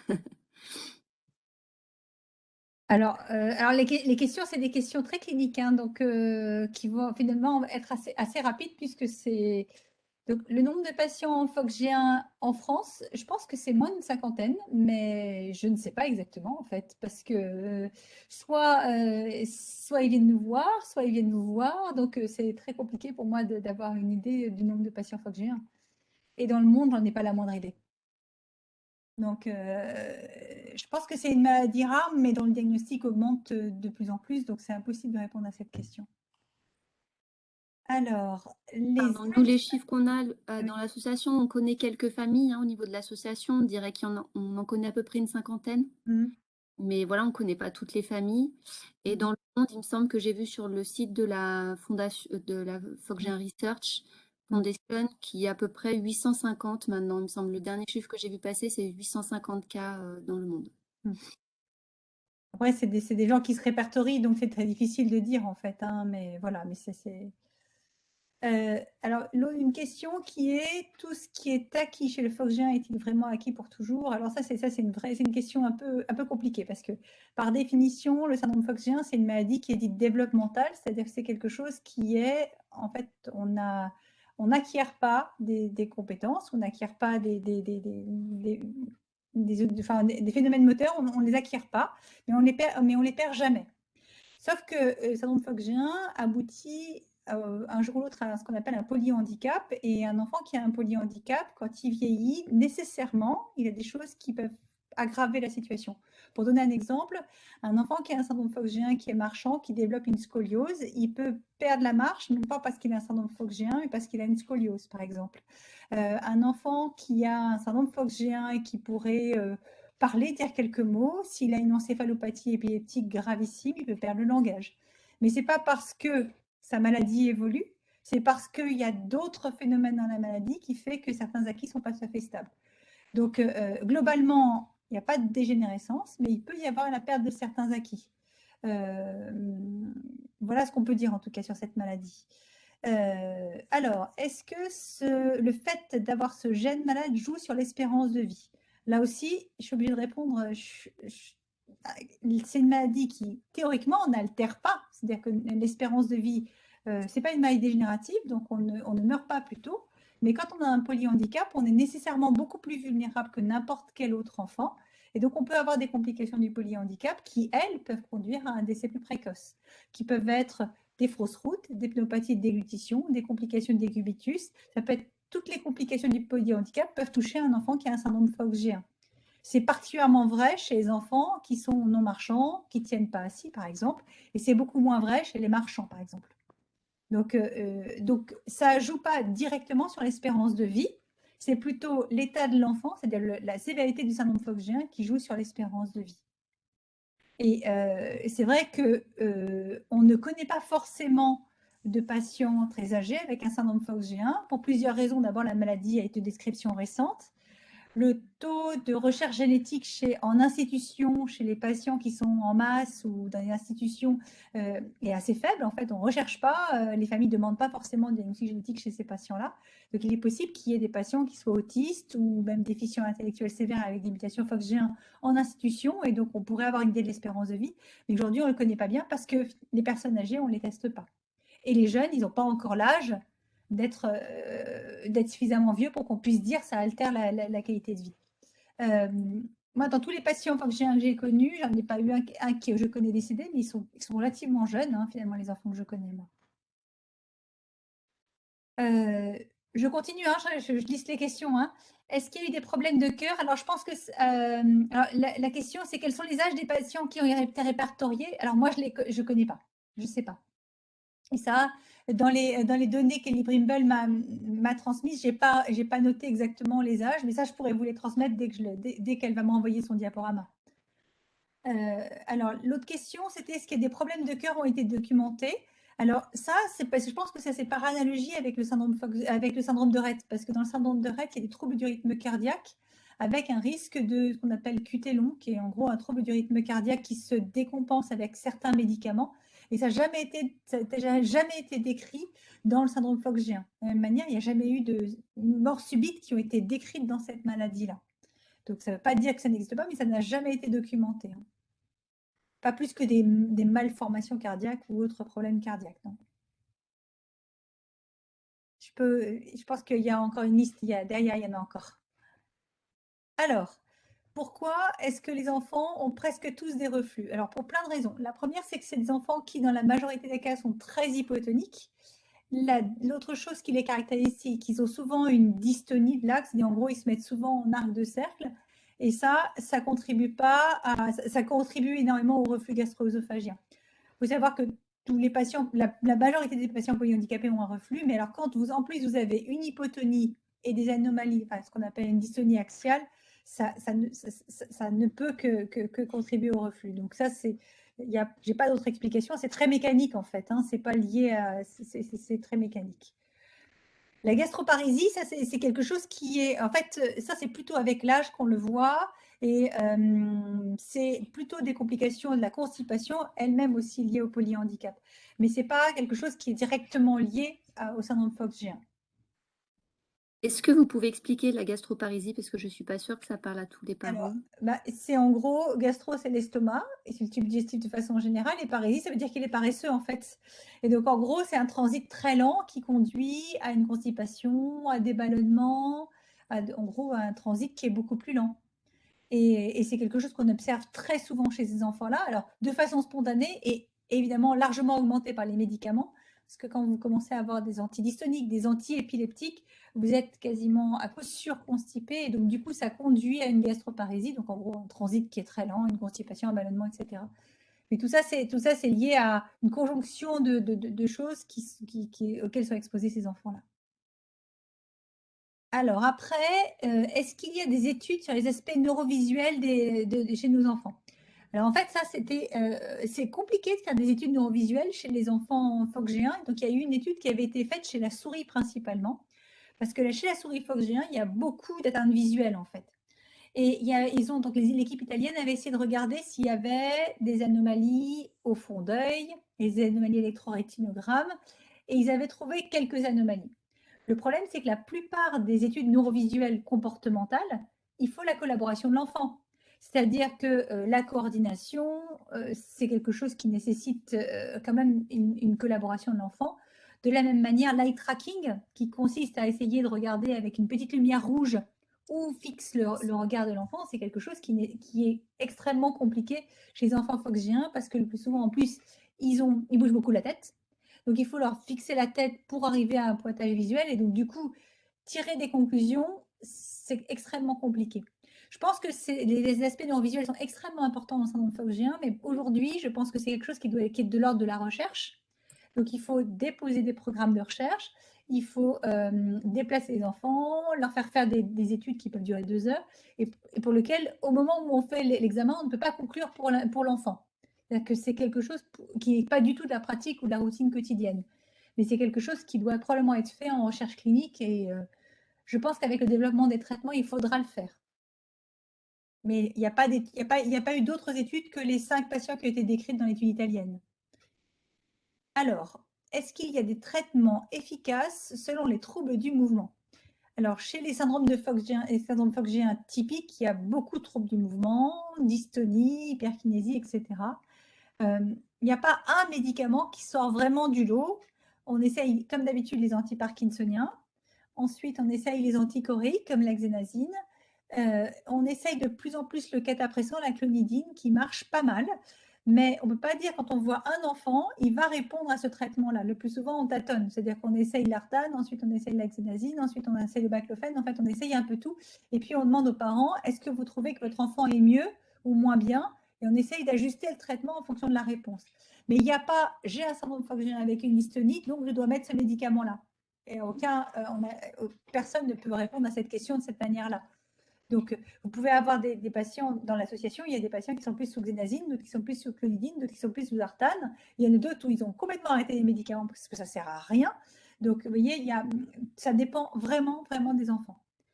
Alors, il y a d'autres enfants qui ont des injections de toxines botuliniques, notamment, je vais répondre, des injections de toxines botuliniques, notamment quand ils ont des dystonies qui sont très localisées, notamment au niveau du cou, par exemple, on peut faire des injections, mais quand il y a une dystonie qui est plus généralisée, qui touche les épaules, l'axe, les membres, et que là, on ne peut pas faire des injections partout pour répondre à une dystonie généralisée. Alors, pour répondre à la question du Risperdal, le Risperdal, ce n'est pas le meilleur médicament des mouvements anormaux parce que c'est un neuroleptique. Et les neuroleptiques, l'une des caractéristiques, enfin l'un des effets secondaires majeurs des neuroleptiques, c'est ce qu'on appelle la dyskinésie des neuroleptiques. Donc les neuroleptiques, c'est souvent pour les enfants qui sont agités, mais pas qui ont des mouvements anormaux. Alors c'est vrai qu'il y a certains syndromes FOxG1 qui ont peu de mouvements anormaux qui sont agités et donc du coup qui sont transformés par les neuroleptiques. Et donc, dans le cas précis de ces enfants-là, eh ben là, c'est la bonne indication. Mais là, c'est de la sémiologie fine de clinique, c'est-à-dire, est-ce qu'un enfant, quand il bouge beaucoup, c'est parce qu'il a une dystonie ou parce qu'il est agité? S'il est agité, ben, on lui mettra des neuroleptiques, dont le Risperdal. S'il a une dystonie, il ne faut surtout pas lui mettre de neuroleptiques, parce que là, on risque de lui coller les dyskinésies des neuroleptiques qu'on voit surtout chez les parkinsoniens. Donc, c'est la pire des choses à faire. Donc là, c'est plus en fonction de l'examen clinique et du rapport des parents qu'on peut choisir entre les différents médicaments. Et donc, c'est le cas d'Alix, qui est plutôt une jeune fille marchande que je connais un peu, donc qui est marchande et qui est loin d'être dystonique, Alix, ce n'est pas son problème. Alors, est-ce qu'il y a eu une évolution ou des nouveautés depuis le PNDS? Alors, ce qu'il ne faut pas oublier, c'est que le PNDS, ça s'appelle Protocole national de diagnostic et de soins. C'est ni plus ni moins qu'une revue de la littérature compilée pour le médecin traitant ou le médecin non spécialiste. Il n'y a absolument aucune innovation dans un PNDS, hein, c'est tout ce qu'on connaît de la médecine.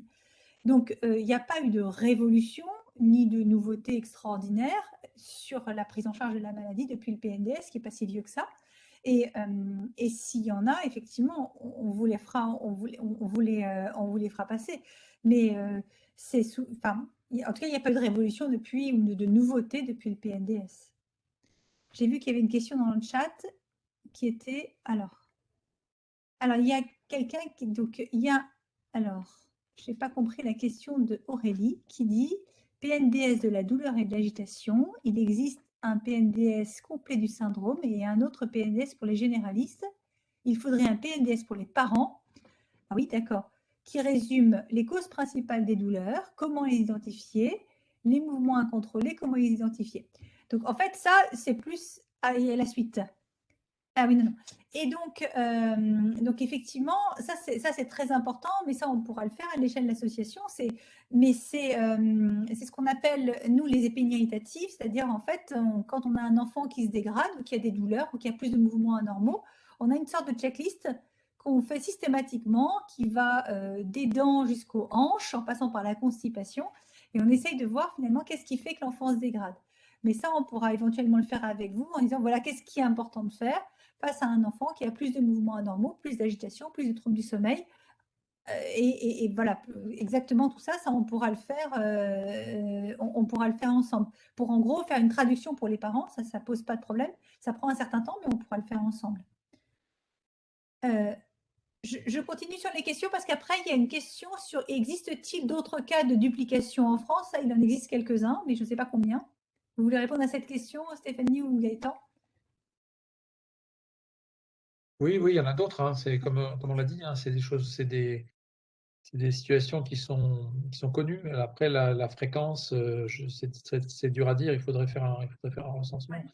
Ouais. Dans votre association, il n'y a pas ce type de patients, en fait, je suppose, hein. En fait, en général, c'est quand même peu d'informations qui sont partagées, hein. Quand on accueille la famille, on va rarement Bien sûr, ouais. Mutation. Mais je crois qu'il y en a une famille là qui a une duplication, si je ne me trompe pas, connue. Mais donc il y en a d'autres, hein, il y en a d'autres, c'est sûr, hein. C'est sûr, voilà. C'est dur de savoir comme ça parce qu'il n'y a pas de recensement, évidemment, mais les anomalies chromosomiques, elles sont aussi, elles se produisent aussi de façon accidentelle, donc elles peuvent exister. Il y a aussi quelque chose dont j'ai pas parlé, bon, c'est qu'il y a des patients parfois qui ont aussi des translocations, c'est-à-dire plusieurs chromosomes qui se cassent et qui se recollent entre eux, en fait, hein. Ça, c'est rare, mais ça peut arriver aussi. Donc les anomalies parfois chez les patients, que ce soit des duplications ou des délétions de tout le gène, voire de plus que tout le gène, ça peut être des conséquences de mécanismes chromosomiques plus compliqués. Donc ça, c'est plus rare, mais ça existe. Alors, ensuite, vous nous posez la question de existe-t-il des traitements, enfin testés ou expérimentés comme le traitement par cellules souches, transplantation fécale ou autre pour améliorer les symptômes? Alors, aujourd'hui, non. Il n'y a pas, en tout cas, il n'y a pas de données publiées ou disponibles ou partagées là-dessus. Il faut avoir des hypothèses pour faire ce genre de traitement ou de transplantation. La question, c'est qu'est-ce qu'on veut faire avec des cellules souches et où est-ce qu'on mettrait les cellules souches? Comment est-ce qu'elles iraient au cerveau? Donc, tout ça, c'est des choses qui nécessitent quand même de savoir qu'est-ce qu'on veut faire. Puisque comme on l'a dit au début, le problème, c'est que FOXG1, quand on en manque, on est malade. Quand on en a trop, on est malade. Et il y a un vrai défi qui consiste à trouver la bonne dose à administrer au cerveau, puisque c'est dans le cerveau que les choses se passent. Et donc, ce n'est pas la question de cellules souches versus transplantation fécale versus autre chose, c'est déjà de savoir quelle est la bonne dose pour pouvoir corriger la maladie. Et ça, c'est le défi de la recherche aujourd'hui, c'est de savoir comment est-ce qu'on trouve la bonne dose. Et ça, aujourd'hui, la solution n'est pas encore trouvée. Alors, évidemment, et en plus, Nadia, c'est aussi un processus qui se développe très très tôt dans le développement, en fait, hein. Donc, quand on constate la maladie chez l'enfant, souvent c'est la conséquence de processus qui sont présents dès la période fétale. Oui, en fait, l'idée, c'est que probablement le but de la thérapie génique ou autre, ce sera pas de corriger complètement la maladie, ce sera pas lève-toi et marche, mais ce sera éviter la survenue d'une épilepsie, par exemple, ou limiter la gravité, limiter les mouvements anormaux, améliorer les capacités de communication. C'est probablement des choses comme ça, parce qu'en fait, Fox G1 agit effectivement pendant le développement très tôt, tu as raison, pendant la neurogénèse, mais agit aussi pendant la phase de production des synapses.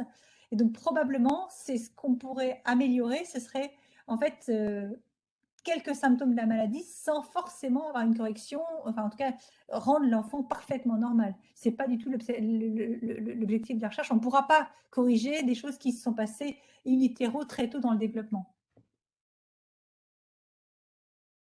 Alors ensuite, l'autre question qui est posée, c'est observe-t-on des difficultés particulières selon les anomalies ou spécificités retrouvées au niveau du cerveau, absence ou présence de corps calleux, giration simplifiée?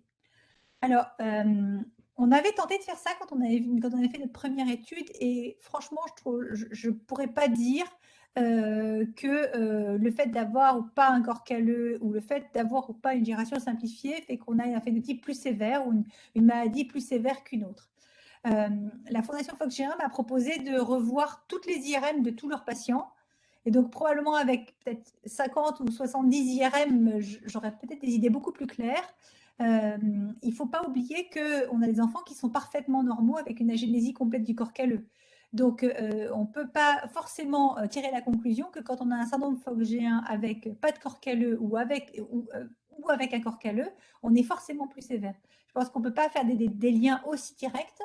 La giration simplifiée, c'est aussi quelque chose qui n'est pas facile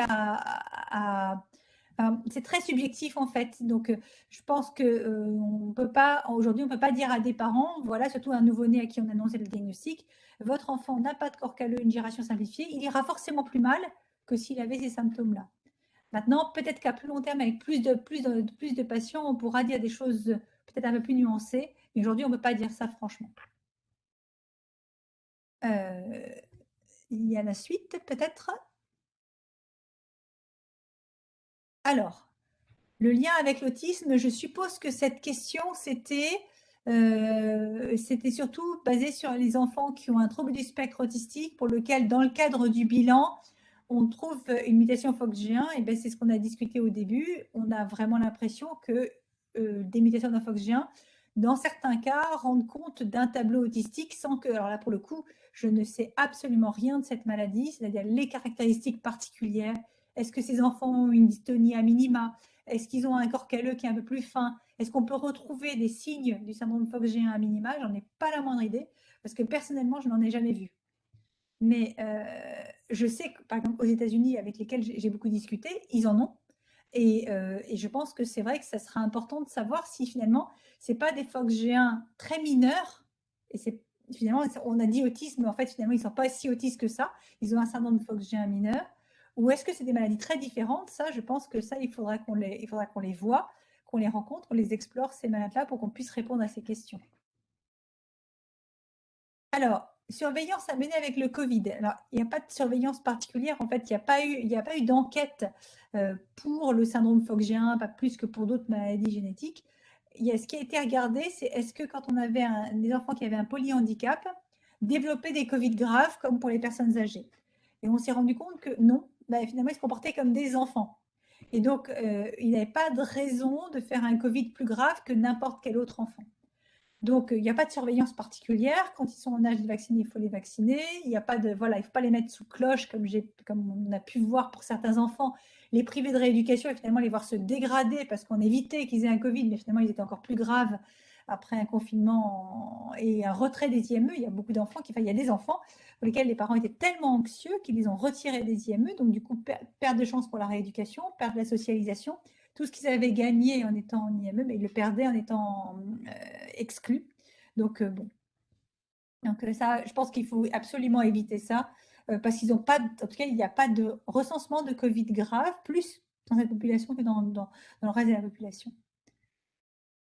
Ensuite, c'est une question alors là, à laquelle je ne sais pas répondre parce que là aussi, j'ai pas de registre. Donc, on nous pose la question, quelle est la proportion d'enfants foxgéens qui parlent et disent régulièrement au moins quelques mots et qui conservent dans le temps cette capacité? Bah, elle n'est pas très importante, mais ça existe. C'est tout ce que je peux dire. C'est plus rare, mais c'est aussi lié au fait qu'aujourd'hui, on a un biais de sélection et que ce biais de sélection, c'est-à-dire que jusqu'à aujourd'hui ou jusqu'à un passé très récent, on ne recherchait la mutation FOXG1 que chez les enfants qui avaient un syndrome FOXG1 typique. Et là, plus ça va, plus on va avoir des enfants comme Naël, plus on va avoir des enfants qui vont être plus autistes en fait, qui vont avoir une mutation FOXG1 et probablement avoir des enfants qui parlent ou qui ont une écholalie ou un babillage un peu élaboré. Et dans ce cas-là, il n'y a pas de raison qu'ils la perdent si c'est communicant. C'est-à-dire que quand un enfant dit des mots et que ces mots sont utilisés régulièrement dans leur langage, il n'y a aucune raison qu'ils le perdent. En revanche, s'ils disent des mots qui sont plutôt des écholalies, c'est-à-dire qu'ils répètent comme des perroquets, ça, il y a tous les risques pour qu'ils les perdent. Donc, en gros, un enfant qui parle pour communiquer, même avec 10 mots, si on les utilise, il ne les perd pas. Si par contre, c'est des mots qui sont des répétitions, il y a un gros risque qu'ils perdent ce langage. Mais ce n'est pas spécifique au syndrome FOXG1, c'est tous les enfants pareils, ça. Alors, quelqu'un qui répond? Exactement, chez nous. Voilà. Donc voilà, mais Alix en l'occurrence, c'est vrai qu'elle comprend et elle dit que quelques mots, mais c'est toujours, voilà, et c'est ceux qu'elle utilise au quotidien, et c'est ceux qu'il faut entretenir et qu'elle utilisera pendant très longtemps, à partir du moment où ils sont adaptés et ils servent à quelque chose dans sa communication, en fait. Alors, on parle dans la documentation de handicap mental sévère, mais j'ai l'impression que c'est en réalité très variable selon les cas. J'ai personnellement surtout l'impression que ma fille est en quelque sorte enfermée dans un corps qui ne répond pas comme il le devrait. Et comme Lucie, elle essaye tout le temps de parler, mais ça ne marche pas. Mais elle comprend beaucoup de choses et est plutôt futée dans sa façon de se débrouiller. J'ai aussi l'impression que l'on sous-estime beaucoup ces enfants qui n'ont pas de langage. Bref, y a-t-il des études plus poussées sur le sujet? Quel est votre avis sur le sujet? Alors, je suis d'accord et pas d'accord avec vous. Je suis convaincue que ces enfants-là sont enfermés dans leur corps et qu'ils ont des capacités de communiquer qui sont largement supérieures à celles qu'on voit. Donc ça, je suis absolument convaincue de ça. Je suis aussi largement convaincue que si on utilisait des eye trackers ou si on essayait de leur faire utiliser de la communication alternative et facilitée avec des moyens qui leur permettraient de s'exprimer autrement que par le langage, eh ben, on trouverait qu'ils comprennent plus de situations que ce qu'on pense. Donc je pense qu'on les sous-estime, c'est certain. Maintenant, de là à dire qu'ils n'ont pas de handicap mental sévère, je trouve ça pas réaliste. Je pense qu'ils ont un handicap mental sévère, mais qu'on les sous-estime. Et idéalement, dans un monde parfait, eh ben, c'est vrai qu'il serait bien qu'on essaye de développer justement ce qu'on disait dans le cadre de programmes de recherche, essayer d'évaluer leurs compétences neurovisuelles pour pouvoir faire de l'eye tracker, pour les faire communiquer, pour essayer de voir effectivement ce qu'ils ressentent, leur capacité de communication, pour qu'on puisse d'abord, les développer et deux, savoir exactement à quel niveau ils sont. Donc, je suis d'accord qu'ils sont enfermés dans leur corps, et je suis d'accord qu'ils peuvent communiquer mieux que ce qu'on voit. Malgré tout, je pense qu'ils sont quand même déficients intellectuels.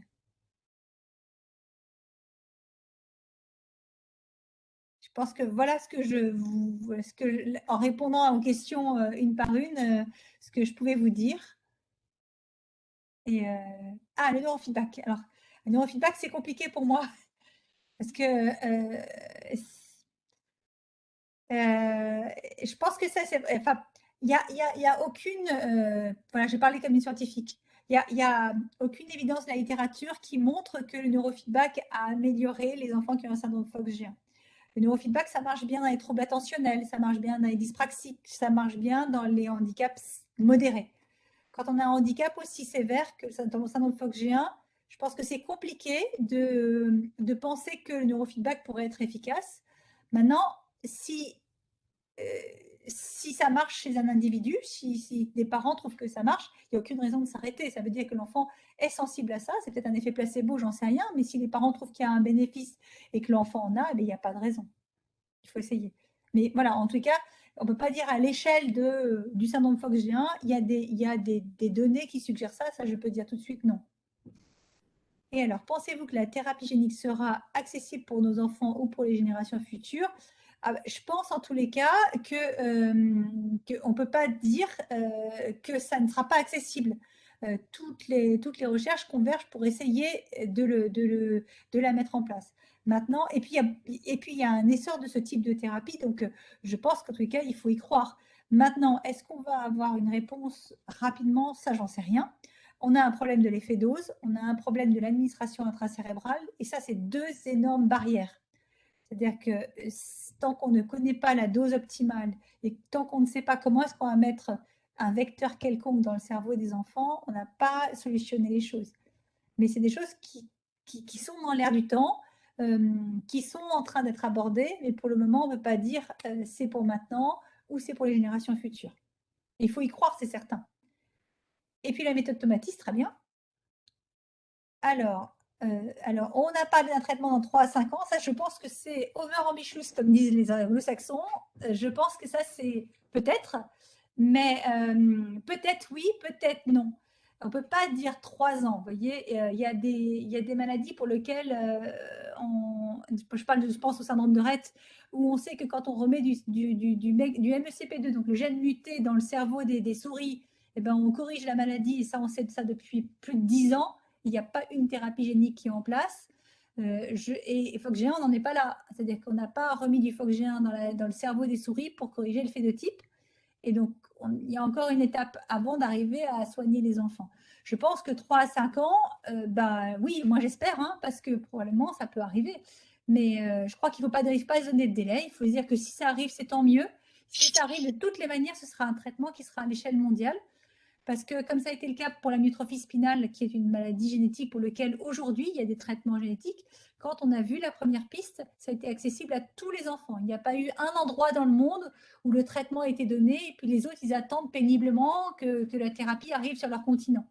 Donc maintenant, on est dans l'ère de la mondialisation, c'est-à-dire qu'en gros, si jamais il y a une piste quelque part dans le monde, de toutes les manières, on sera en France en tout cas, on aura un essai thérapeutique en France, c'est certain. Ça, on est tellement visible qu'on fera partie de ces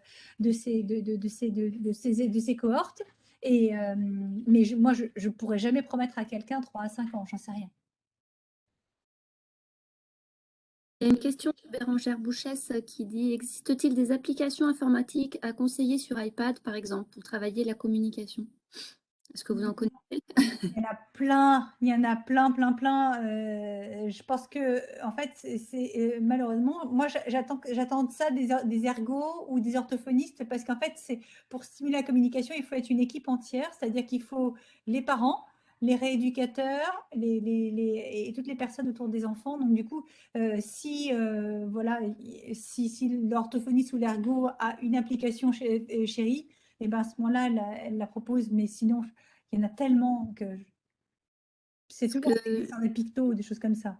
Ce que je peux, en tout cas, une information de notre ergothérapeute, c'est qu'il existe sur Facebook un groupe qui s'appelle application iPad handicap, un truc dans ce genre, où ils partagent régulièrement des jeux, des applications vraiment spécialisées pour les enfants polyhandicapés. Donc voilà. Moi, c'est le pod que je connais le mieux, mais le pod, voilà, mais après, je pense qu'elle se valent.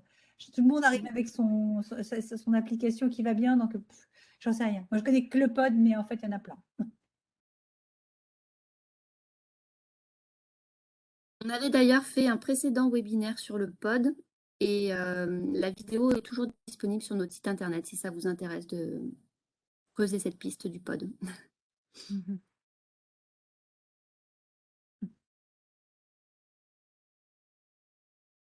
Voilà. Alors, une thérapie génique à l'échelle mondiale, certes, mais j'ai l'impression que pas tous les enfants seront éligibles. Pourquoi? La thérapie génique permettra seulement à ajouter du FOXG1. J'ai l'impression que pour la duplication, c'est complètement différent, car il faut en...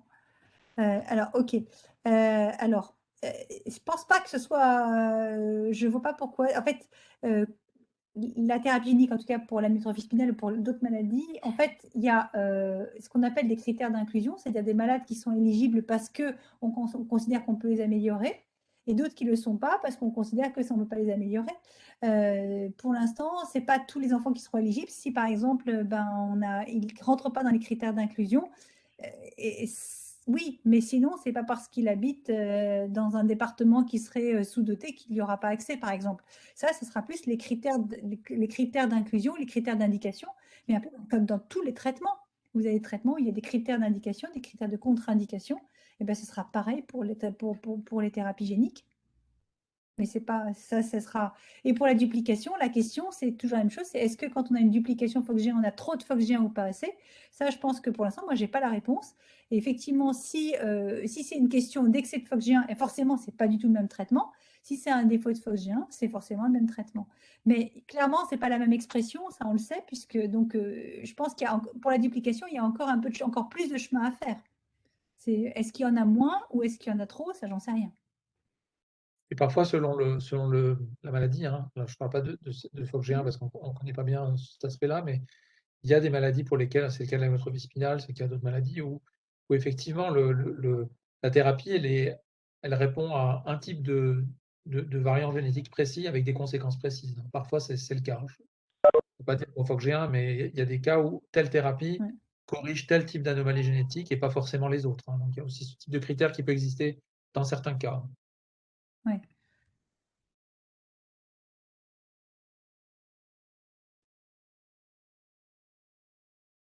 Alors, comment se fait le lien du neuropédiatre au neurologue? Au passage à l'âge adulte, il y a un ou plusieurs neurologues pour le FOXG1. Alors ça, c'est la grande question de la transition. C'est une grande question qui considère... attendez, 2 secondes. Je finis ma phrase. Excusez-moi. Donc, en fait, le problème de la transition, c'est un problème qui touche tous les enfants qui ont un polyhandicap. Et c'est vrai qu'il y a moins de neurologues spécialisés que de neuropédiatres. Dans le syndrome FOXG1, moi, j'ai tendance à dire que finalement, à l'âge adulte, c'est plutôt un médecin de médecine physique et réadaptation plutôt qu'un neurologue que ces enfants ont besoin, parce que les complications, c'est principalement des problèmes de déformation orthopédique. Quand ils ont une épilepsie sévère, c'est vrai que le neurologue peut être utile. En fait, c'est vraiment au cas par cas. Et je pense que ça dépend vraiment des liens qui existent entre le neurologue et le neuropédiatre et le neurologue. Donc, en fait, votre neuropédiatre fait souvent des transitions et donc du coup, en gros, il n'y a pas un réseau de neurologues FOXG1, on va dire. Il y a un réseau de neurologues qui font la transition avec leurs collègues neuropédiatres et donc il faut suivre le chemin en fait qu'on vous propose. Après, en général, les chemins, c'est avec des allers-retours, c'est-à-dire que si vous rencontrez un neurologue qui ne vous convient pas ou la relation avec la personne ne vous convient pas, vous revenez en arrière et vous dites bah, cette personne ne me convient pas, est-ce que vous avez d'autres personnes avec lesquelles vous pouvez faire la transition? Donc ça c'est vraiment, c'est tout le problème de la transition, mais ce n'est pas spécifique à FOXG1. Par contre, c'est spécifique à chaque neuropédiatre. On a des correspondants et donc on adresse à nos correspondants en fonction des symptômes que les enfants présentent. Alors ensuite, y a-t-il des surveillances particulières à faire? Il y a les surveillances, en fait, la recherche de carence, en fait, il n'y a pas j'ai un syndrome FOXG1, je dois faire des prises de sang. C'est j'ai un syndrome FOXG1, je suis dénutrie, je vais chercher des carences nutritionnelles. J'ai un syndrome FOXG1, je ne marche pas, je vais chercher l'ostéoporose. J'ai un syndrome FOXG1, des antiépileptiques, je vais faire mon bilan hépatique. C'est plutôt en fonction des symptômes que présente l'enfant qu'on fait des bilans systématiques. Mais on ne fait pas des check-up tous les ans à faire. Ça dépend vraiment des symptômes de l'enfant. Et l'épilepsie peut arriver à tout âge. Notre connaissance, c'est qu'elle arrive plutôt dans la petite enfance et plus rarement en fait à partir de l'adolescence et l'âge adulte. C'est ce qu'on connaît aujourd'hui. Hein.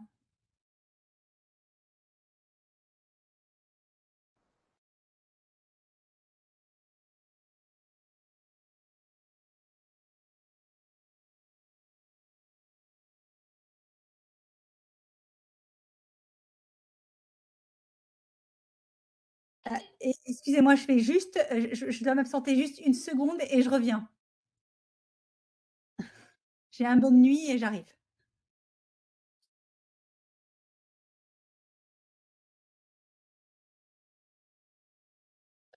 J'espère que vous m'entendez bien parce que j'ai beaucoup de problèmes de connexion ce soir, mais peut-être que je pense qu'aussi on peut clôturer le webinaire. On a répondu déjà pas mal de questions.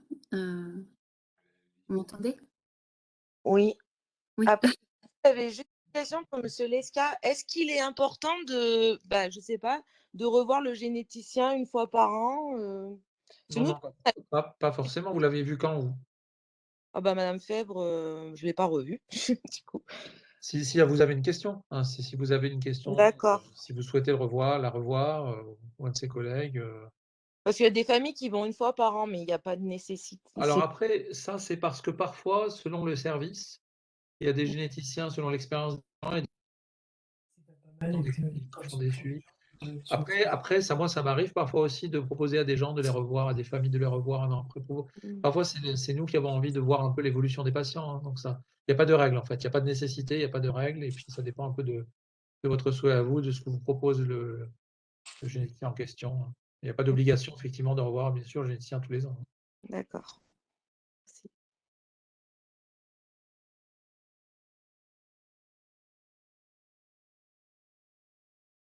Alors ça, c'est vous l'avez déjà posé tout à l'heure la question, c'était la même? Ça, c'est encore une type de variation qu'on avait vu tout à l'heure, hein, c'est-à-dire ça, c'est une lettre du code génétique qui est changée en une autre, hein, et qui transforme un acide aminé. Donc la protéine est presque normale, sauf il y a une position d'un acide aminé qui est changée. Comme j'ai déjà dit, ce gène-là, il est petit, il est très important, et presque toutes les positions sont importantes, ce qui fait qu'il n'est pas très tolérant au changement, en fait. Il y a des gènes qui sont plus grands, qui peuvent être tolérants à des changements, et celui-là, non. Donc, il suffit qu'il y ait un petit changement et ça peut provoquer la maladie. Docteur Bailly-Buisson, on vous remercie infiniment pour votre présence et votre participation. Merci, je suis vraiment confuse. Il n'y a pas de mal, merci beaucoup. De toute façon, je vous propose qu'on arrête là. Il est déjà 21h42. Docteur Lesca, on vous remercie également. J'espère que vous m'entendez bien parce que j'ai des gros soucis de connexion. Merci également à tous les participants, les parents, les médecins aussi qui suivent les enfants. Et puis, ouais, j'espère que ça vous a donné pleine satisfaction. Merci beaucoup, docteur Lesca. Pas de rien. Bonne nuit à tous. Au revoir, à bientôt alors. Merci, à bientôt. Merci, au revoir.